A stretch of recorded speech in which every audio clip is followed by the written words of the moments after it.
Айнанай, бетон менен арматурасы жоқ подземка құрғанға ұмытып қалыптыр деп дағы бір 6 миллион, 8 миллион беріп қойсақ, ел не дейді? Депутаттар өтмөктү курган фирмага 5 миллион 800 миң сом бөлүп берүүдөн баш тартышууда.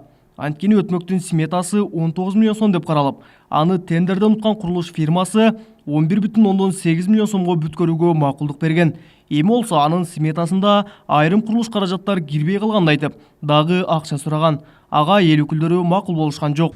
Бетону кирбей калган, же башкасы кирбей калган деп туруп, арматурасы кирбей калган деп туруп, ошолорду алар кайра берип атат сметасын, чынбы?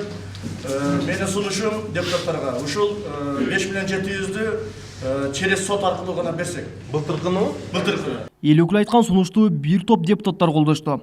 Алар бул иште коррупциялык схема болушу мүмкүн экенин белгилешип, күнөөсү барлар жазага тартылуусун талап кылышты. Кегиле эл үчүн биз шайланып келдикпи? Ошо эл үчүн талап кылышып болду. Сот чечсин, ким ак, ким кара. Акылбек Калдаровичтин ишканасы эгер айыптуу болсо төлөйт.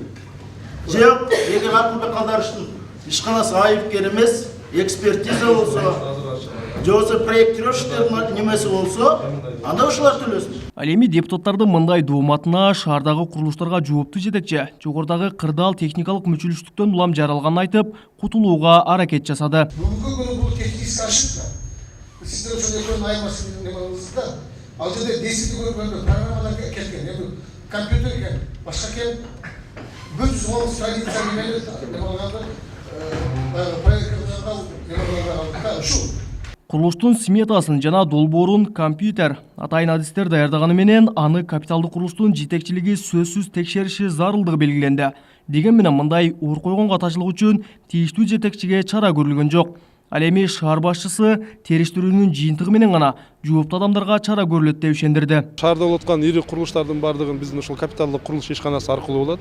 Анткени бардык ушул тендерлерди булар жарыялап, булар аныкташат. Анан тийиштүү кагаздардан булар ошол тийиштүү адистер менен чогуу кылышат. Ошондуктан мен ойлоп турам, азыр териштирүүнүн жыйынтыгында баягы персоналдык түрдө кимдин кемчилиги кеткен болсо, биз ага чара көрөбүз. Ошентип эл өкүлдөрү курулуш фирма соттон утуп алса гана белгиленген сумманы төлөп бермей болушууда. Бул боюнча экинчи тарап азырынча үн кат элек. Эске салсак, жер асты өтмөгү өткөн жылдын май айында башталып, сентябрь айында пайдаланууга берилген эле. Калбек Учкунбай уулу, Тынчбек Долдаев, Жалал Абад облусу.